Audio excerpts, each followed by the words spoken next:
स्थापकाय च धर्मस्य सर्वधर्मस्वरूपिणे स्थापकाय च धर्मस्य सर्वधर्मस्वरूपिणे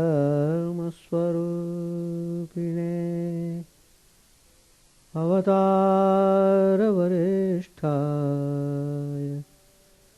रामकृष्णाय ते नमः।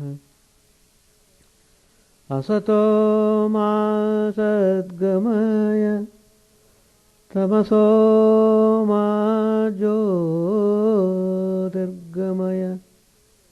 मृत्योर्मामृतङ्गमय।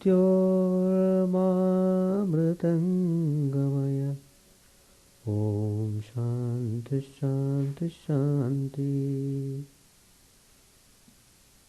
Let us offer our salutations to Sri Ramakrishna, the embodiment of all religions, the Supreme Incarnate, who came to establish religion universal. Let us pray to him to lead us from the unreal to the real, to lead us from the darkness of ignorance to the light of knowledge, to lead us from death to immortality. We have been studying Gospel of Sri Ramakrishna. If we study with great attention, repeatedly, it gives us spiritual education. Spiritual education is very important to understand the spiritual ideas.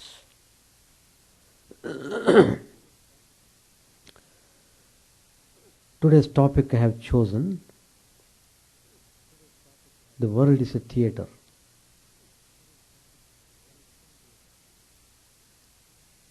If you understand this properly, then all the conflicts will be resolved. All our doubts vanish and we get peace and happiness in this life.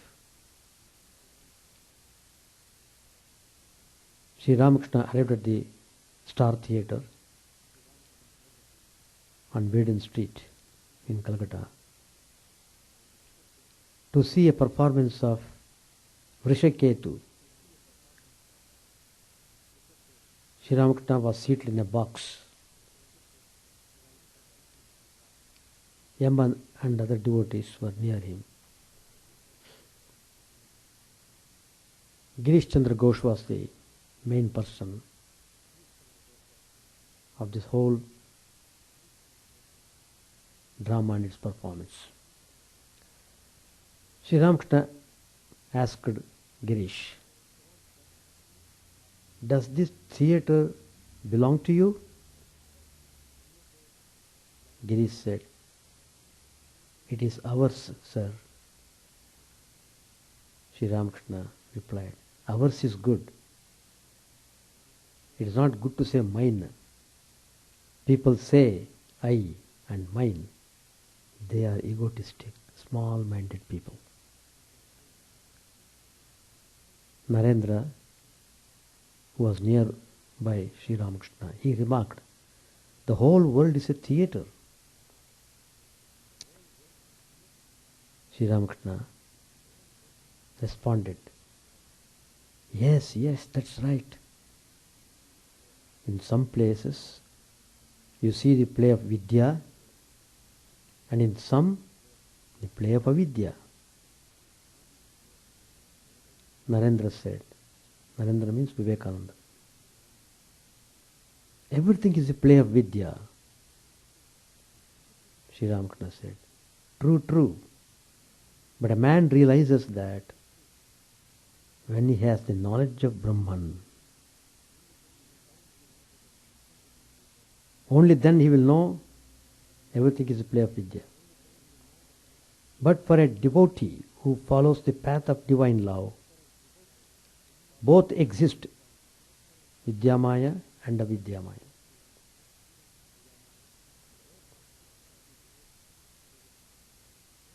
One of the devotees, Hari by name, he asked a question. Master, why is there so much suffering in the world? These are all perennial questions. Even though we answer them, again people continue to ask the same question. Sri Ramakrishna replied, this world is the Leela of God. It is like a game. How nicely Sri Ramakrishna puts everything in a very simple way. When you know it's a game, you are not frightened at all. It's after all a game. In this game, Sri Ramakrishna says further, there are joy and sorrow, virtue and vice, knowledge and ignorance, good and evil. The game cannot continue if sin and suffering are altogether eliminated from the creation. In the game of hide and seek, one must touch the granny in order to be free. But the granny is never pleased if she is touched at the very outset. It is God's wish that the play should continue for some time. Then, out of 100,000 kites, at best 1 or 2 break free, and thou dost laugh and clap thy hands, O mother, watching them. In other words, after the practice of hard spiritual discipline, 1 or 2 have the vision of God through His grace and are liberated. Then the Divine Mother clasps her hands in joy and exclaims, Bravo! There they go. Then the devotee Hari, he said, Master, but this play of God is our death. Master said smilingly, Please tell me who you are. God alone has become all this Maya, the universe, living beings, and the 24 cosmic principles. As the snake, I bite, and as the charmer, I cure. It is God Himself who has become both Vidya and Avidya, knowledge and ignorance. He remains deluded by the Maya of Avidya, ignorance. Again, with the help of the Guru, he is cured by the Maya of Vidya, knowledge. Both are Maya. Ignorance, knowledge, and perfect wisdom. The Jnani says that God alone exists and is the doer, that He creates, preserves, and destroys. The Vijnani says that it is God who has become all this. Sri Ramakrishna said, there is no doubt that virtue and vice exist in the world. But God Himself is unattached to them. There may be good and bad smells in the air, but the air is not attached to them. The very nature of God's creation is that good and evil, righteousness and unrighteousness will always exist in the world. Among the trees in the garden, one finds mango and jackfruit and hog plum too. Haven't you that even wicked men are needed? Haven't you noticed? Suppose there are rough tenants on an estate. then the landlord must send a ruffian to control them. That means villains also have got a play, have got a role to play in this game. So, the world is a stage, and all the men and women merely players.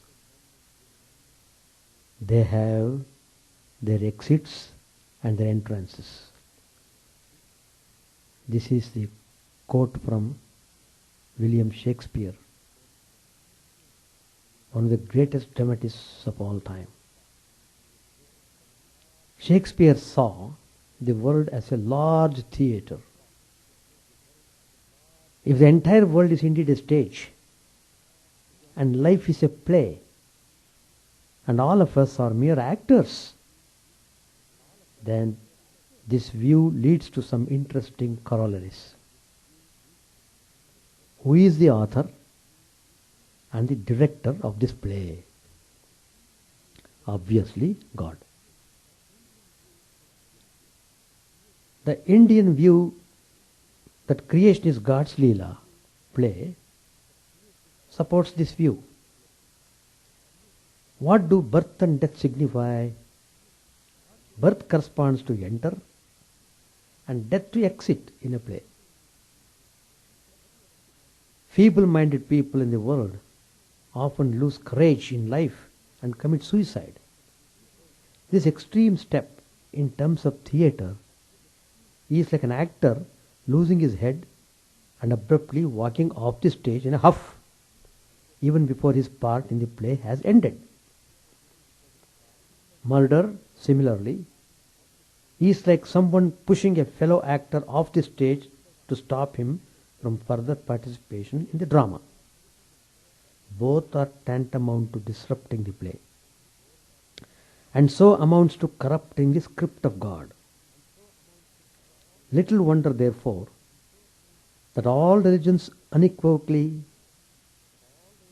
denounce both murder and suicide as vile sins.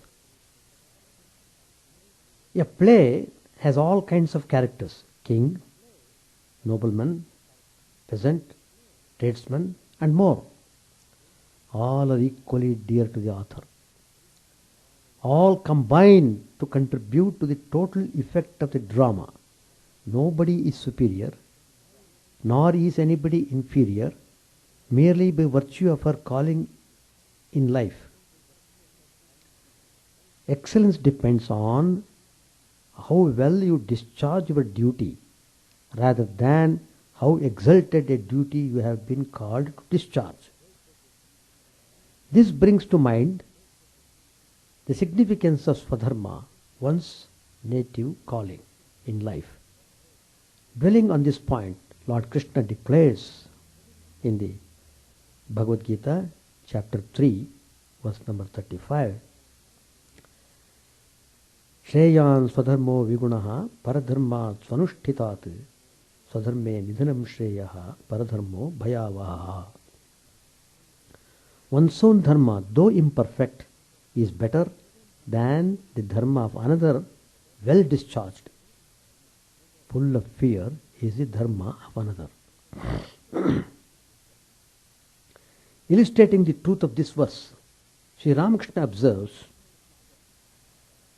that a professional farmer does not lose courage, and he continues to cultivate even if there be a terrible drought for 12 long years.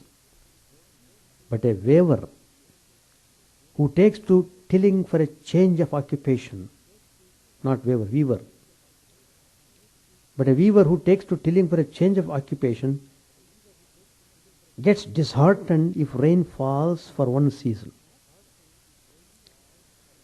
An actor in a play conforms to the script, which represents the will of the author playwright, just as a person in life should surrender to the will of God. Such surrender is the supreme act of religion, according to Islam. Likewise, Thy will be done, O Lord, is the essence of the Christian's daily prayer. We should accept the will of God, whatever it be, with an humble amen. Actors on the stage may fight, they may kill or love, but nothing disturbs their deeper mental state. They never forget that it is a play after all, and that they are simply and faithfully enacting the author's script. They remain detached always. This is equilibrium born of knowledge. How would a person be if she successfully adopts this condition of equilibrium in actual life? The Lord says, he who is the same to foe and friend, and also in honor and dishonor, who is the same in cold and heat, in pleasure and pain, who is free from attachment, to whom censure and pleasure are equal, who is silent, uncomplaining, content with anything, homeless, steady-minded, full of devotion, that man is dear to me. Samashatru mitre cha tatha manapamanayoho shitoshna sukha dukkheshu samasanga vivarjitaha tulyaninda stutirmauni santushto yena kena chit aniketa sthirmatir bhaktiman me priyo naraha. These are the teachings of Lord Krishna in the Bhagavad Gita, chapter 18, chapter 12, 18 and verse number 18 and 19.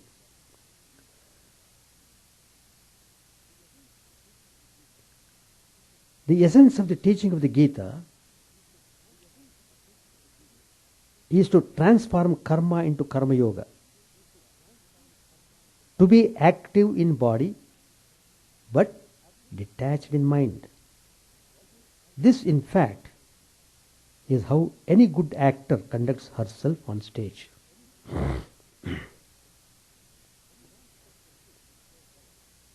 Sri Ramakrishna's technique to play well in the game of the world. We are all here. Whether we know it or not, we have to play, and we must play. There is no option here. You are pushed into the game.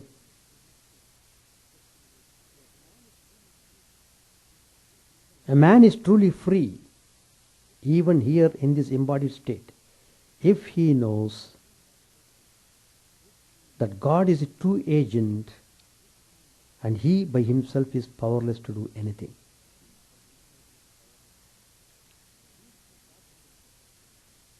It is easy to talk on religion, but difficult to practice it. Many good sayings are to be found in holy books, but merely reading them will not make one religious. One must practice the virtue taught in such books in order to acquire love of God. If you first fortify yourself with the true knowledge of the universal self, and then live in the midst of wealth and worldliness, surely they will in no way affect you.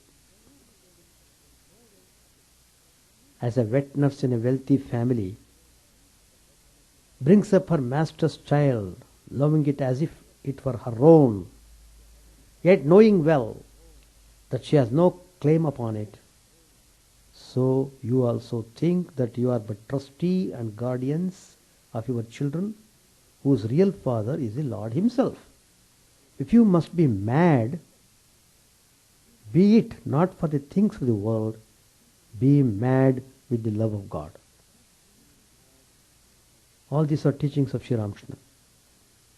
Because of the screen of Maya, Maya means illusion, because of the screen of Maya that shuts off God from human view, one cannot see him playing in one's heart. Many are the names of God and infinite the forms through which he may be approached. Unless one always speaks the truth, one cannot find God, who is the soul of truth. One must be very particular about telling the truth. Through truth, one can realize God. If a man clings tenaciously to truth, he ultimately realizes God. Without this regard for truth, he gradually loses everything. If by chance I say that I will go to the pine grove, I must go there even if there is no further need of it, lest I lose my attachment to truth. After my vision of the Divine Mother, Sri Ramakrishna said, I prayed to her, taking a flower in my hand. Mother, here is thy knowledge and here is thy ignorance. Take them both and give me only pure love. Here is thy holiness and here is thy unholiness. Take them both, Mother, take them both and give me pure love. Here is thy good and here is thy will. Here is thy good and here is thy evil. Take them both, Mother, and give me pure love. Here is thy righteousness and here is thy unrighteousness. Take them both, Mother, and give me pure love. I mentioned all these, but I could not say, Mother, here is thy truth and here is thy falsehood. Take them both. I could not say that. I gave up everything at her feet, but could not bring myself to give up truth. So Sri Ramakrishna, why it is considered the greatest incarnation? Because the way he demonstrated the religious ideas in practice, he became the personification of truthfulness, master of renunciation, full of love and compassion. If you desire to be pure, have firm faith and slowly go on with your devotional practices without wasting your energy in useless scriptural discussions and arguments. Your little brain will otherwise be muddled. Work apart from devotion or love of God is helpless and cannot stand alone. After installing the deity on the lotus of your heart, you must keep the lamp of remembering God ever burning. While engaged in the affairs of the world, you should constantly turn your gaze inwards and see whether the lamp is burning or not. That's the idea of Lord Krishna's message in the Bhagavad Gita. Sarveshu kaleshu mamanusmara. Always remember me. To work without attachment is to work without the expectation of reward or fear of any punishment in this world or the next. Work so done is a means to the end, and God is the end. As long as you are a person with an ego of your own, cannot conceive, think of, or perceive God other than as a person. God is in all men, but all men are not in God. That's why we suffer.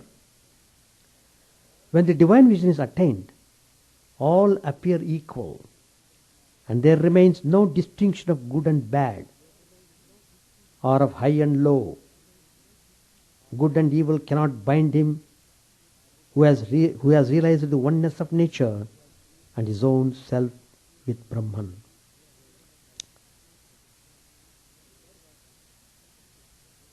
There was a Pandit by name Trivikrama Pandit. He entered into a vehement debate with the great Acharya, Madhvacharya, and showered him with many questions. Madhvacharya, one of the great saints, there are three Acharyas: Ramanujacharya, Shankaracharya, Madhvacharya. Ramanujacharya, Vishishtadvaita; Madhvacharya, dualism, Dvaita; and Shankaracharya, Dvaita. All three are very great. They have given the philosophy so that people of different temperaments can follow any of these.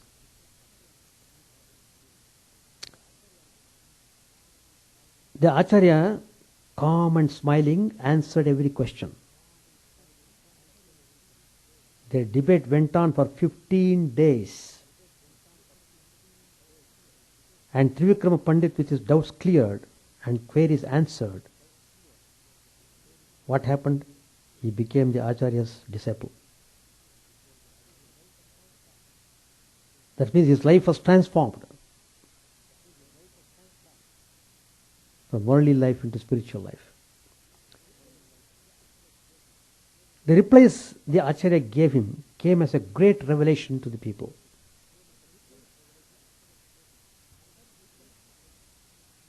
Acharya said in the course of his reply,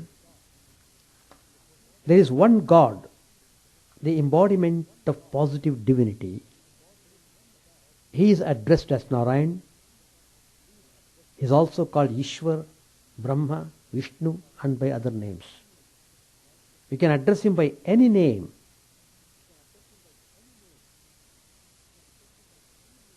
Then the Acharya said, this life is a reflection. The original image is God. We should understand the original through the reflection. You can't comprehend him without realizing your soul. First understand yourself, then you can understand him. The Vedas are basic truths. One should not become a slave to argumentation to know those basic principles. There is always the possibility of a debate losing its track. We should surrender ourselves to the Vedas to realize the truth. Never forget your duty and its related action. Real duty is you are helping others who suffer more than you. This worldly duty is the fee you pay God, who is the Lord of the universe. The world is God's wonderful creation. Try to understand His greatness. Also, know your own limitations and surrender yourself to Him. This is the only path for your salvation.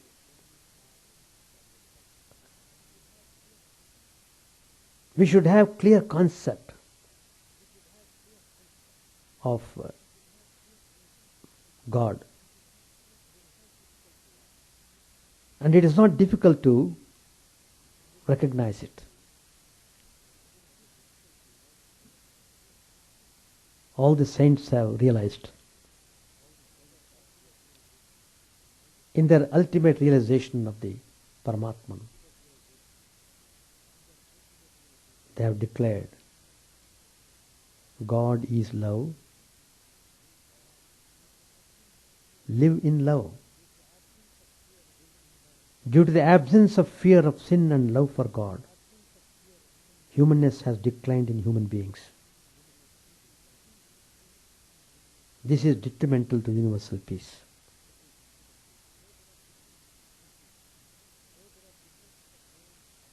Though there are differences of names, forms, colors and activities among human beings in the world, basically all belong to the human race. One should not forget the fact that all human beings belong to one universal family. The entire human race has only one Father, which is God. Lord Krishna has said in the Bhagavad Gita chapter 9, verse number 17, Pitahamasya jagato mata dhata pitamaha. I am the father of this world, the mother, the sustainer, the grandfather. All human beings belong to one caste, one race, and one father. In order to visualize the father, one should cultivate the virtues of truth and character. God is love personified.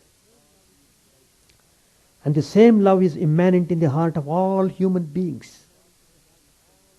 Just as God loves all equally, man should share his love equally with all. It is the foremost duty of man. The foremost duty of man is to love equally all. One should not make use of the God-given love for selfish purposes, but should share it with everyone. Only then can one become the recipient of God's grace. When you love everyone, when you don't hate anybody, you become the recipient of God's grace. Man derives two types of benefits from the principle of love. Man can share his love with others and make them happy. God loves one who is loved by all. God confers his love and grace on those who love their fellow beings. If one wants to become the recipient of God's love, one must necessarily recognize the principle of his innate love. Just as there are 7 colors in the sun rays, humanness is a composite of virtues like truth, righteousness, morality and love. Wherever the compass is placed, its needle always points to the north. Similarly, man's love should always be directed towards God, like a compass needle. Such a person alone is a true human being. Man should transcend the feeling of I and mine, recognize the principle of unity in all beings, and conduct himself accordingly. In order to understand the principle of love, one must recognize the divinity that is present in all. Love is highly sacred, valuable, and vast. It is present universally in the entire humanity. It is the primary duty of man to recognize the divinity present within in the form of love. But man is making no effort in this direction. He faces hardships because he thinks that God is different from him. God is not separate from the individual. He dwells in all beings in the form of love. Now Krishna has said in the Gita, Ishvara sarva bhutanam hriddeshe arjuna tishtati. Lord dwells in the heart of everyone, and he dwells in the heart in the form of love. One has to make every effort to experience this truth. There is no man in this world without love. But he is associating it with the worldly and ephemeral things. He fails to understand that the love in him is nothing but divine. He limits his love only to physical relationships. The love of a mother toward her child is called vatsalya, affection. The love that exists between husband and wife is called moha, infatuation. The love of a person toward his friends and relatives is known as anuraga, attachment. The love towards material objects is referred to as ichcha, desire. Though love is classified in this manner, it is essentially divine. One should always remember this. Because man has forgotten this fundamental truth, he is developing differences based on physical relationships. This is the main cause of man's suffering. As long as there is such feeling of difference in man, he cannot attain divinity. Daivabhimanam. Abhimana means attachment. But that attachment should be towards God. Daivabhimanam means attachment to God. It decreases as dehabhimanam, attachment to body, increases. If a person is more and more towards dehabhimana, his abhimana towards deva decreases. Daivabhimanam decreases as dehabhimanam increases. Attachment to body is worldly in nature, whereas divine love is related to the heart. Every man has equal right to experience this love. Man cannot understand God's love because he tries to compare it with his narrow and selfish love. Such comparison is incorrect because God's love is totally selfless. It is infinite, it is immortal, and it is incomparable. In Vedantic parlance, divine love is referred to as Angirasa because it circulates in the form of essence in every limb of the body. The love of man and the love of God are the same in quality as well as quantity. That is limitless. It is a folly to see difference between them. Man tries to estimate divine love from a worldly point of view, but there is no relationship whatsoever between worldly activities and divine love. They are entirely different from each other. Divine love is immanent in man, but he fails to understand this. Jantunam narajanma durlabham. Out of all the living beings, the human birth is, they say, rarest. God is present in the form of love in every human being. Daivam manusha rupena. God takes the form of man. Yet man fails to recognize divinity. Swami Vivekananda, same thing has said at the Parliament of Religions, each soul is potentially divine. You have got that potential divinity. Everyone has it. Man has emerged from God. Such being the case, why does man consider himself different from the divine? God is our Father. His essence flows in us. One who understands this truth will never distance himself from God. Love is God. Live in love. God has no particular form. What form can you attribute to love? In this world, nothing can exist without a form. Take an example. Flower gives fragrance. You may say that flower has a form, but not its fragrance. But without the flower, how can there be fragrance? So, flower is a form of fragrance. Similarly, mother is a form of love, because one cannot experience love without the mother. Therefore, everything has a form in this world. God is present in all. Anoraniyan mahato mahiyan, Upanishad says. Brahman is subtler than the subtlest and vaster than the vastest. We perceive differences in quality and quantity, but in reality there is no difference whatsoever. Purnamadav purnamidam purnat purnamudachyate purnasya purnamadaya purnameva avashishyate. That is whole, this is whole. When the whole is taken out of the whole, what remains is again the whole. W-H-O-L-E, whole. Everything is essentially divine.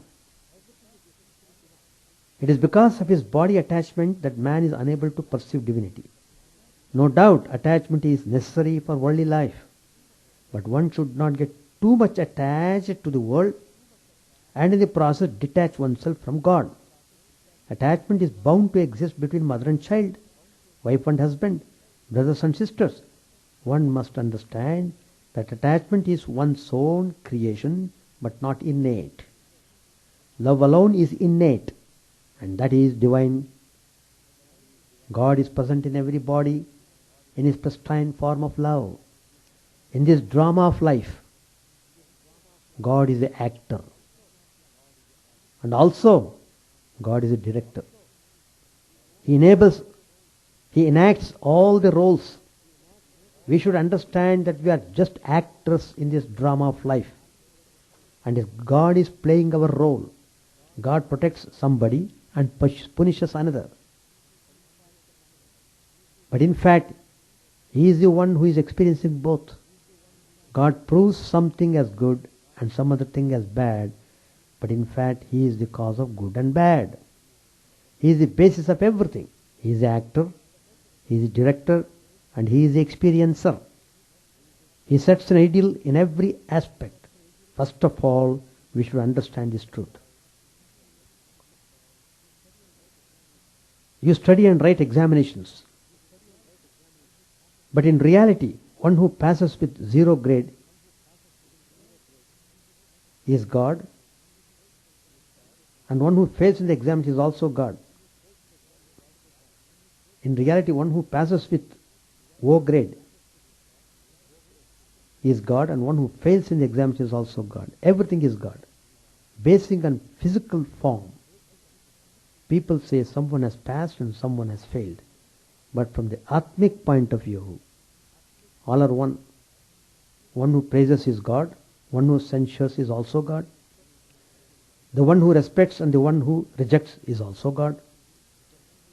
Everything in this world is God's play. One who recognizes this truth is alone a true Vyakti, individual. One who manifests the latent divinity is a true Vyakti. There are many paths to understand the unity. Ekam sad vipra bahuda vadanti. Vedas say, truth is one, but scholars refer to it by many names. People call God by different names. All such names are their own creations. God has no specific name or form. He is love personified and beyond all attributes. He has no trace of hatred or differences. Whatever difference you find in God is a reflection of your own inner feeling. But when God assumes human form in this world, He observes certain differences in order to set an ideal to others. To recognize that God is present in all is true humanness. The Upanishads have referred to man as Nara, meaning one who is eternal and immortal. Man is a combination of the 5 elements. It is the divine love that expresses itself in the form of the 5 elements. The Gayatri mantra begins with Bhur, Bhuvaha, Suvaha, like that.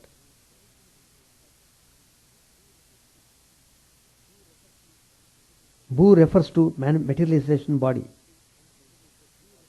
Materialization means body, a combination of materials. That is Bhuhu. Bhuha refers to vibration, life force that makes the body function. Suvaha refers to radiation, which is a fundamental basis. All 3 represent the same divinity. Similarly, though people call Him by different names, God is essentially one. One who is engaged in worldly activities is called a human being. One who is engaged in divine activities is called God. There is no one in this world who is not divine. All are the embodiments of divinity. All forms constitute the divine cosmic form, Vishwa Virat Swarupa.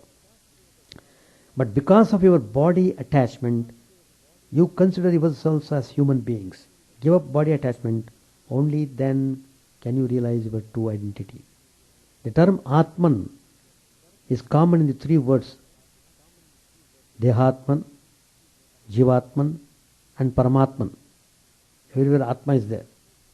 When Atman is associated with Deha, it is known as Dehatma. When it is associated with the individual soul, it is called Jivatma. When it is associated with divinity, it is called Paramatma. The Atman is eternal and immortal. Though such divine principle is present within, man considers himself weak and mean. In fact, you are not weak or mean. You are God Himself. When you are divine yourself, why do you search for God elsewhere? Pashyannapicha napashyati mudaha. He is a fool who sees yet does not understand. Though you see God everywhere, still you feel that you have not seen Him. Whomsoever you see is a form of the divine. You are unable to see God around you because you consider yourself a mere human. Once Swami Vivekananda asked Sri Ramakrishna whether he had seen God. Sri Ramakrishna replied that he was seeing God even at that moment. Vivekananda asked, in what form? Sri Ramakrishna replied, in your very form. Pointing to his disciples, he added, this Brahmananda, that Nityananda, all are the embodiments of God. I am seeing God in all of you. Unable to comprehend the implication of Ramakrishna's words, Vivekananda asked, Swami, we are mere mortals. How can you consider us as divine? Sri Ramakrishna said, because you look at everybody from a physical point of view, but I see everyone from the Atmic point of view. Hence, all appear to me as divine. It is said, you are not one person, but three. The one you think your body, the one you think your mind, and the one you really are Atman. From the physical point of view, you are a human being. But from the point of view of Atman, you are God. Once you change your view from physical to Atmic plane, you will see God in yourself. Mistake lies in your drishti, vision, not in srishti. Mistake lies in your drishti, not in srishti. That means mistake lies in your vision, not in creation. Whatever defect you find in the creation is a reflection, reaction, and resound of your inner feelings. When you eat a mango, you will get the belch of mango and not of cucumber. Likewise, whatever you see outside is a reflection of your inner being. So, first of all, install divine feelings in you. Only then can you perceive. One without a second is true wisdom. Such wisdom is verily divine. When you are everything and everything is in you, why do you go in search of God elsewhere? God is in you, with you, and around you. The same principle of love is present in all. This love is not related to body, mind, senses, or intellect. It is related to the Atman. Love is the very form of Atman. The Veda describes the Atman as love and love alone. It does not say anything further. One who is standing in neck-deep water will be able to speak something, but one who is totally drowned cannot speak. Similarly, one who has experienced divine love partially will start describing it in various ways. The Atman is present everywhere. Divine love is all pervasive. One who understands this truth and gets immersed in divine love completely will not be able to describe it. The same thing we see in Sri Ramakrishna's life. When he wanted to explain how that Brahmajnana experience would be, when he tried to explain it, he could not. He went into Samadhi. Because subject-object get merged. If you are able to talk about divine love, it means only that you are not totally immersed in it. It also means that you are only at a superficial level. How can such a person understand divinity? One should transcend the superficial level and reach the superior level, which means one should understand the principle of unity. Everything lies in unity. One who attains the principle of oneness will be immersed in the ocean of love. You may undertake any activity, but never forget that love is God. You should also remember that you all belong to the same family. You are the children of God. Once you recognize this truth and act accordingly, there will be no scope for differences or conflicts. Nations may be different, colors may vary, but understand that humanity is one. Different shapes like dog, parrot, swan and deer are made of sugar and sold in the market. These shapes are made to attract the children. The sellers sing, whatever you may take, the price is only 10 cents. Names and forms vary, but the sugar content is the same in all. One pays the price for the sugar content and not for the shapes. Likewise, human beings may vary in names, forms and colors, but the principle of Atman is the same in all of them. The Atman is changeless. It is eternal without birth or death. It has no beginning, middle or end. It is omnipresent as the indweller of every being. God is present in the form of Atman in every one. You have to recognize this fundamental truth. Only then can you understand the principle of unity. And that's the way to play well in this theater. Page 932, 933 I think. Yam said, there is yet another purpose in this illness, referring to Master's illness. It is the final sifting of disciples. The devotees have achieved in these few days what they could not have realized by 5 years tapasya. Their love and devotion are growing by leaps and bounds. Master said, that may be true. But Niranjan went back home. To Niranjan, please tell me how you feel. Niranjan said, formerly I loved you, no doubt. But now it is impossible for me to live without you. Yam said, one day I found out how great these young men were. Master said, where? Yam, sir, one day I stood in a corner of the house of Shampakor and watched the devotees. I clearly saw that every one of them had made his way here through almost insurmountable obstacles and given himself over to your service. As Sri Ramakrishna listened to these words, he became abstracted. He was silent a few moments. Presently he went into samadhi. Regaining consciousness of the outer world, he said to Yam, I saw everything passing from form to formlessness. I want to tell you all the things I saw, but I can't. Well, this tendency of mine towards the formless is only a sign of my nearing dissolution. Isn't that so? Yam wonderingly said, it may be. Master said, even now I am seeing the formless, indivisible Sachidananda, just like that. But I have suppressed my feelings with great difficulty. What you said about the shifting of disciples was right. This illness is showing who belong to the inner circle and who to the outer. Those who are living here, renouncing the world, belong to the inner circle, and those who pay occasional visits and ask, how are you, sir? Belong to the outer circle. Didn't you notice Bhavanath?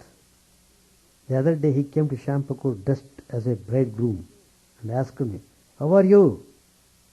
I haven't seen him since.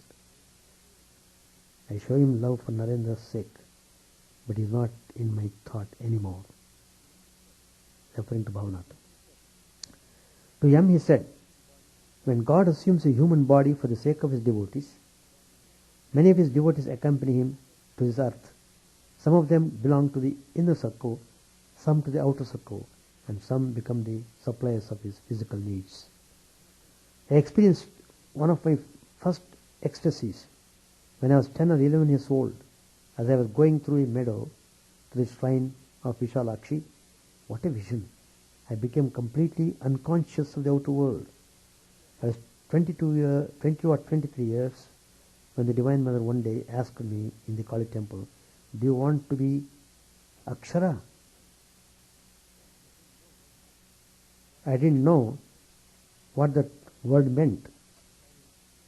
I asked Haldari about it. He said, Kshara means Jiva, living being. Akshara means Paramatman, the Supreme Soul. At the hour of the evening worship in the Kali temple, I would climb to the roof of the kuti and cry out, oh devotees, where are you all? Come to me soon. I shall die of the company of worldly people. I told all this to the Englishmen. They said it was all an illusion of my mind. They said it was all an illusion of my mind. Perhaps it is.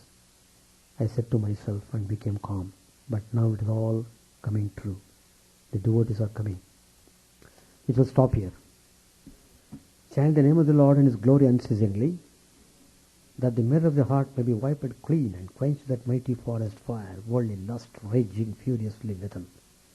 Own name streamed down in moonlight on the lotus heart, opening its cup to knowledge of thyself, O self, drowned deep in the waves of His bliss, tasting His nectar at every step, bathing in His name that more for weary souls. Various are thy names, O Lord, in each and every name thy power resides. No times are set, no rites are needful for chanting of thy name, so vast is thy mercy. How huge then is my wretchedness, who find in this empty life and heart no devotion to thy name. O my mind, be humbler than a blade of grass. Be patient and forbearing like a tree. Take no honor to thyself, give honor to all. Chant unceasingly the name of the Lord. O Lord and soul of the universe, mine is no prayer for wealth or retinue, The playthings of lust or the ties of fame. As many times as I may be reborn, grant me, O Lord, the steadfast love for thee. A drowning man in this world's fearful ocean is thy servant, O sweet one. In thy mercy consider him as dust beneath thy feet. How I long for the day an instant separation from thee, O Lord, will be as 1,000 years, when my heart burns away with its desire, and the world without thee is a heartless void. Prostrate at thy feet let me be, in unwavering devotion, neither imploring the embrace of thine arms, nor bewailing the withdrawal of thy presence, though it tears my soul asunder. O thou who stillest the hearts of thy devotees, do with me what thou wilt, for thou art my heart's beloved, thou and thou alone. O Lord, lead us from the unreal to the real, lead us from darkness to light, and lead us from death to immortality. May all be free from dangers, may all realize what is good, may all be actuated by noble thoughts, may all rejoice everywhere, may all be happy, may all be free from disease, may all realize what is good, may none be subject to misery. May the wicked become virtuous, may the virtuous reign tranquility, may the tranquil be free from bonds, may the freed frame make others free. May good be at all people, may the sovereign righteously rule the earth, may all beings ever attain what is good, may the worlds be prosperous and happy. May the clouds pour rain in time, may the earth be blessed with crops, may all countries be freed from calamity, may holy men live without fear. May the Lord, the destroyer of sins, the presiding deity of all sacred works, be satisfied. For he being pleased, the whole universe becomes pleased. He being satisfied, the whole universe feels satisfied.